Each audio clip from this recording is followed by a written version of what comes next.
me a second. Gotta wait for everything to go live before I can actually get started. It's just kind of the way these things go. And that's so that's what we'll do.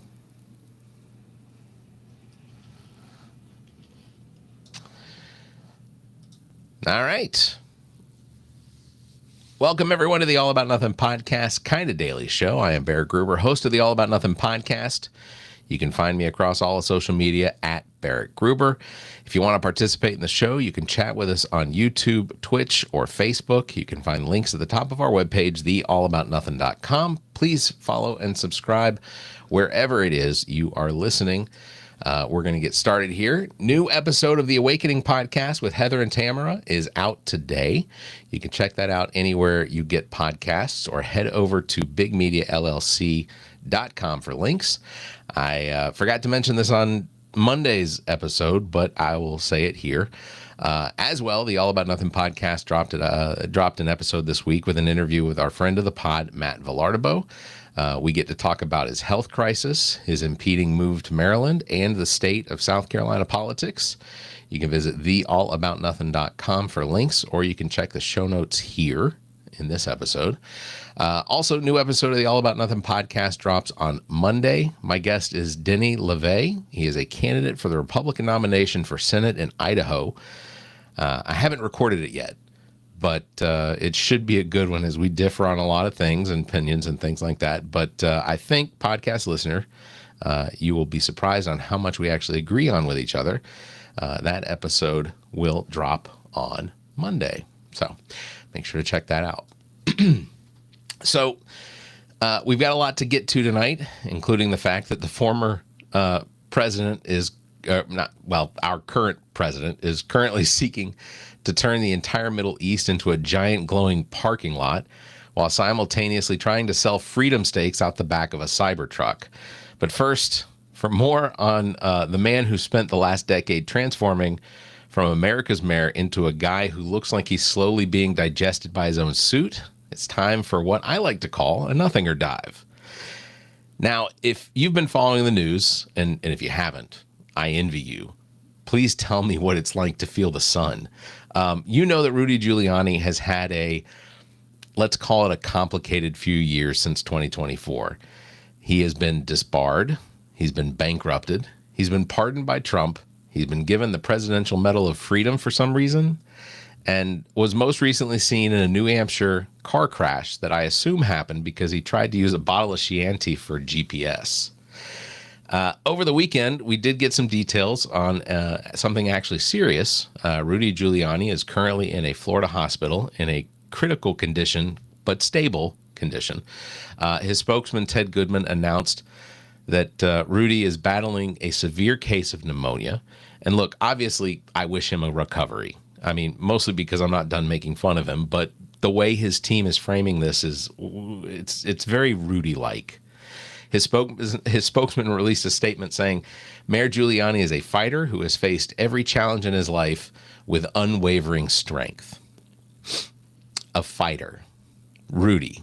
I mean, I guess if the challenge is how many times I can leak black liquid from my sideburns during a press conference between a landscaping company next to a dildo shop, then yeah, maybe he's Muhammad Ali.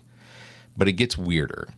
His team is linking his current respiratory issues to 9/11. They said, and I quote, on September 11th, Mayor Giuliani ran towards the towers to help those in need, which later led to a diagnosis of restrictive airway disease. Now, let me be clear. 9/11 lung issues are very real. They're very tragic. It's a very tragic thing for thousands of first responders. But Rudy has spent the last 25 years using 9/11 as a universal get-out-of-jail-free card. He uses it for everything. I'm going to do my best impression of Rudy Giuliani here, and it's not going to work out, but just bear with me. I can't pay $148 million in defamation judgment to election workers because of 9/11. My bank account has restrictive airway disease. I didn't lose my law license. The license simply collapsed in a controlled demolition of my own dignity. Never forget. Give me a scotch. Look, we actually have video on the internet of Rudy just a few days ago on his nightly show, America's Mayor Live, which everyone should watch, at least for the entertainment value. And I assume is being broadcast exclusively to three guys in a basement and a very confused parrot. He was very hoarse, he was coughing, and he told the audience his voice was under the weather. You can see it when you watch it. Just go look for it. He's sitting in front of a green screen that looks like he's in a library, even though we all know that Rudy hasn't been near a book since he tried to use a Bible to hide a flask. He's coughing so hard you can almost see the subpoenaed emails flying out of his lungs. And of course, Donald Trump has to weigh in. He weighed in on Truth Social. Trump wrote, "And remember this is in 2026. And Donald Trump still types like a toddler who's just discovered the caps lock key. Our fabulous Rudy Giuliani, a true warrior and the best mayor in the history of New York by far, is in critical condition. What a tragedy. He was treated so badly by the radical left lunatics. He was right about everything." The yelling is the caps locks. Excuse me. It's hard to talk like that. I'd have dementia too. He was right about everything. Really? Was he right when he told a judge in Pennsylvania that the word opacity probably means you can see through it? Because that's not what it means. That's like saying critical condition means I'm currently winning a marathon. You know what? Okay. Critical but stable. That is a perfect metaphor for Rudy's entire post-2016 career. His reputation was in critical condition, but his ability to find a microphone was stable. His finances were in critical condition, but his hair dye budget was stable. The report says he was on a mechanical ventilator, but now is breathing on his own, which is good. It's the first time in a decade Rudy has had oxygen in his system that wasn't 40% cigar and 60% desperation. But you have to take a step back and look at the trajectory here. In 2001, he was America's mayor. In 2026, he is an 81-year-old man in a Florida hospital who was recently pardoned for trying to overthrow the government and is currently being sued by a company that makes voting machines because he claimed they were part of a communist conspiracy involving the ghost of Hugo Chavez.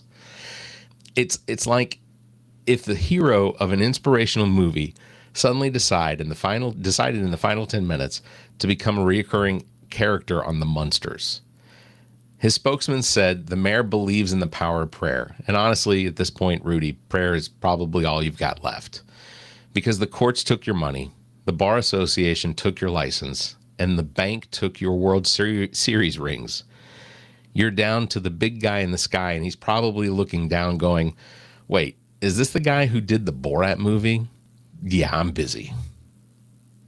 Lord, it's me, Rudy. Remember 9/11? I'm a fighter. I once held a legal briefing between a crematorium and a Fantasy Island adult bookstore. That has to count for something. And in the afterlife, is there wine in heaven? Or at least a very high-end catering hall with questionable ventilation? Honestly, I do wish Rudy a speedy recovery, if only so he can finally explain why he thought he could pay off a $148 million debt with unspecified compensation and had promised to stop talking. Because honestly, Rudy not talking is the biggest miracle we've seen in years. So that was my nothing or dive for this episode. So to get into some of the news that is going on, and this is sort of a sad one. Today it was reported that media tycoon and cable news network CNN founder Ted Turner died at the age of 87, with his death reported by CNN citing a Turner Enterprises news release. Turner revolutionized the industry by launching the first 24-hour news channel in 1980, building Turner Broadcasting Systems, Inc. into a behemoth with the superstation concept and channels like TBS. I grew up watching the Braves playing on TBS, and the Braves were broadcast nationally. I think that's part of the reason that they have such a huge fan base across the entire country, is because they were on TBS. So it's kind of a big deal. Ted Turner was just, he was beyond media.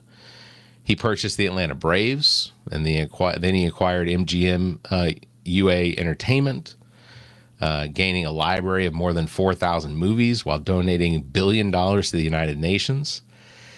In 2018, Turner announced a diagnosis of Lewy body dementia, describing it as a mild case of Alzheimer's following his 2001 divorce from Oscar winner actor Jane Fonda. Known as well as a self-described do-gooder, Turner published his autobiography, Call Me Ted, in 2008, famously stating, "I say what comes to my mind." So, again, Ted Turner, dead today at 87 years old. I think that is pretty notable in the grand scheme of media. I mean, just unbelievable loss, but honestly, at the same time, he was 87. I mean, if Bill were here, he'd probably ask me if I was going to shed any tears for the loss of Ted Turner, and the answer is no. But at the same time, I certainly recognize how important Ted Turner was.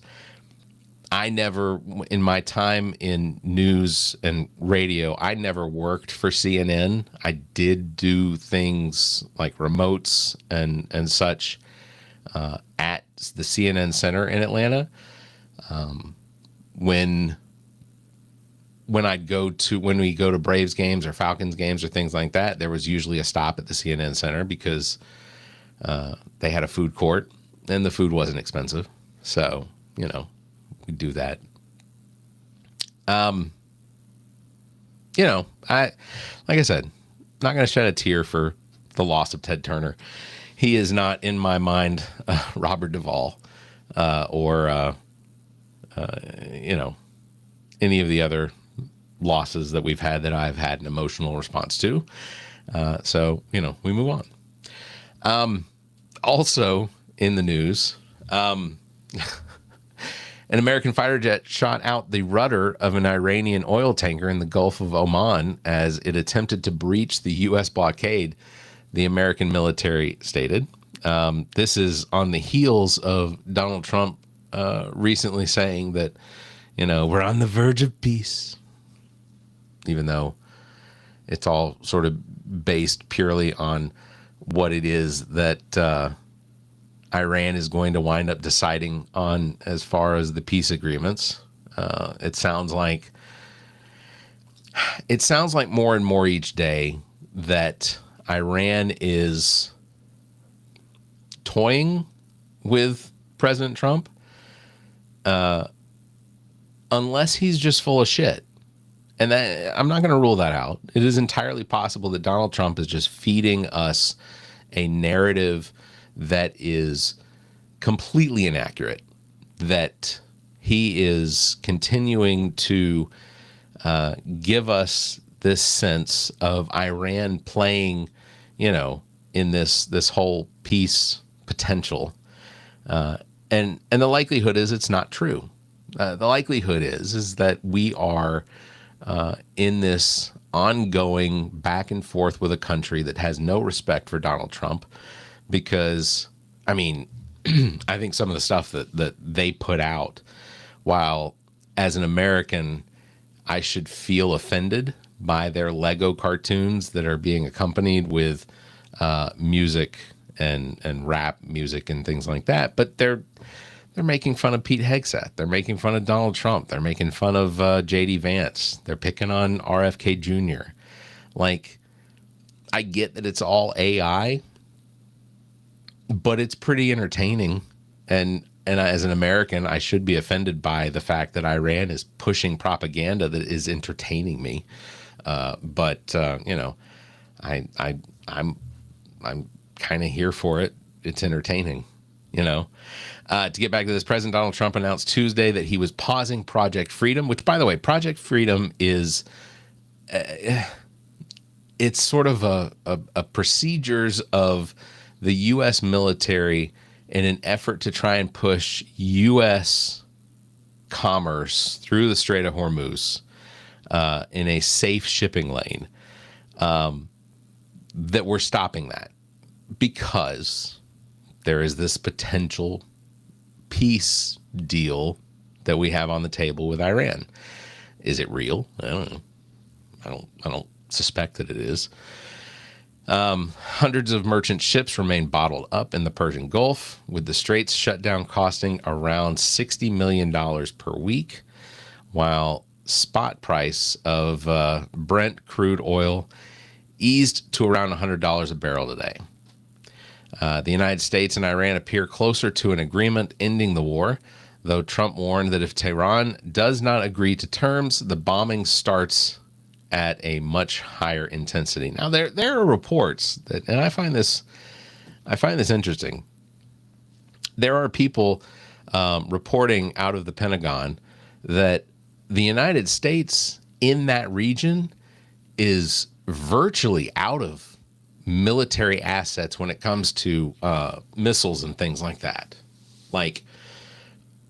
And that's crazy to me, that the number of missiles and drones and whatnot that we have used over the course of the last now 10, 11 weeks. I don't know how many weeks it is exactly, but the number that we've used over the course of that period is twice what we produce in a year, which almost makes me think, are we, it's kind of like me when I play Call of Duty.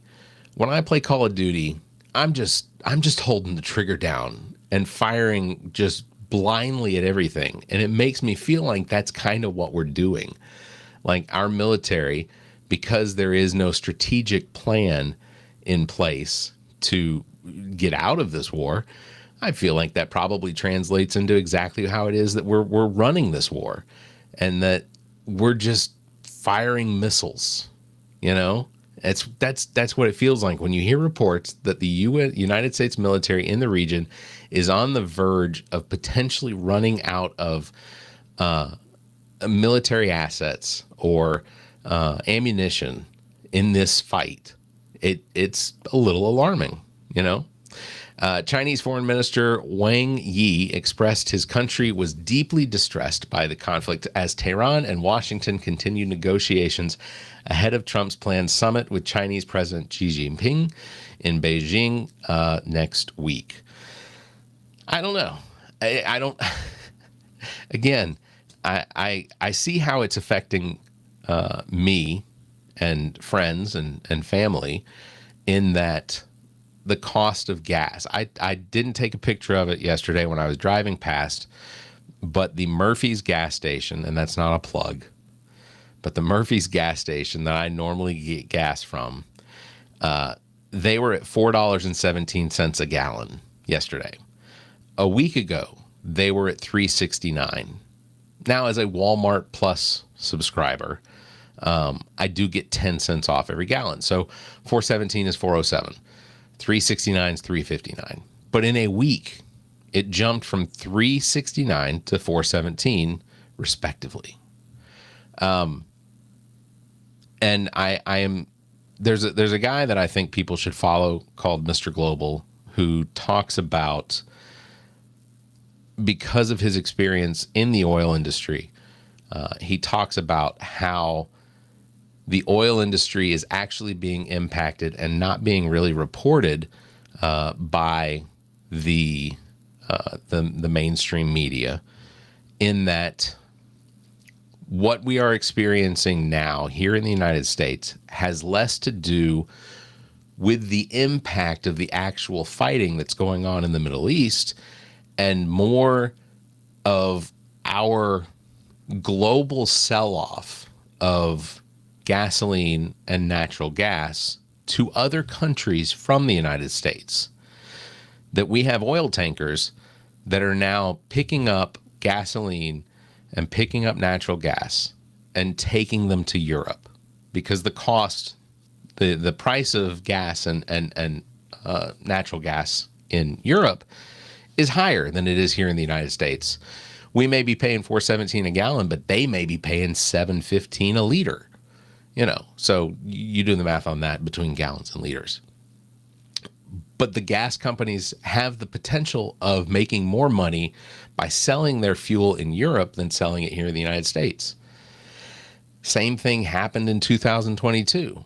And when we were in the coming out of COVID, our country was, our oil and gas companies were selling off their fuels to other parts of the world. And it drove the price of fuel here in the United States up. And in some places, we saw gas reach $5 a gallon. But at the rate that the gas is being sold off and the fuel is being sold off from here in the United States to other parts of the world now is 10 times as quick. And the likelihood is that within the next couple months, we may see $6, $7 a gallon nationally. That is the potential. And how quickly we recover from that, I don't think anybody has any idea on that. I mean, the potential is that it may take 2 or 3 years to come down. We could likely, and the thing that's going to piss me off the most is when we get to the point that we get towards the end of a fiscal quarter. And at the end of that fiscal quarter, these corporations that sell fuel are going to show that they still have billions of dollars in profits. And those billions of dollars in profit do nothing but just say to us as consumers that we are nothing but expendable to these corporations. And we don't have anyone in legislature or in the executive branch that is doing anything to stop these corporations from just doing what they're doing. Like, it's insane to me that there are no consumer protections at any step in this process that are looking out for us as consumers. We used to have consumer protections up until 2017. Those are gone. Sorry, my throat's getting a little dry. And it's just insane to me that this is where we're at. It's insane to me. Excuse me.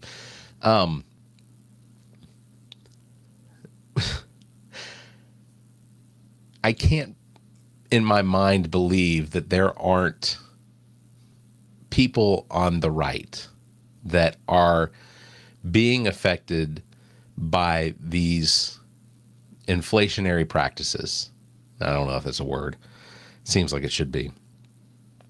But I can't believe that there's not anyone on the right that isn't being affected by this and not saying how it's affecting them. Because I can't believe that they're just looking at this and being like, we're finally owning the libs, They're paying $6 a gallon for gas and, but we are too. But it's worth it because we're owning the libs. It's just insane to me. I can't think of anything that happens, and I get it. I'm a progressive, but I can't think of anything that the Democrats do or that leftists do that we look at as being proud of if it has a negative impact on someone on the right. Like, I can't think of a single thing, Obamacare. Oh, now, 30 million people have the availability of affordable insurance. Oh, wait, here comes Trump. Let's take that away. What else? The CHIPS Act. CHIPS Act brought jobs. It brought manufacturing of computer chips back to the United States. I don't see how that potentially had a negative impact on Republicans. I'm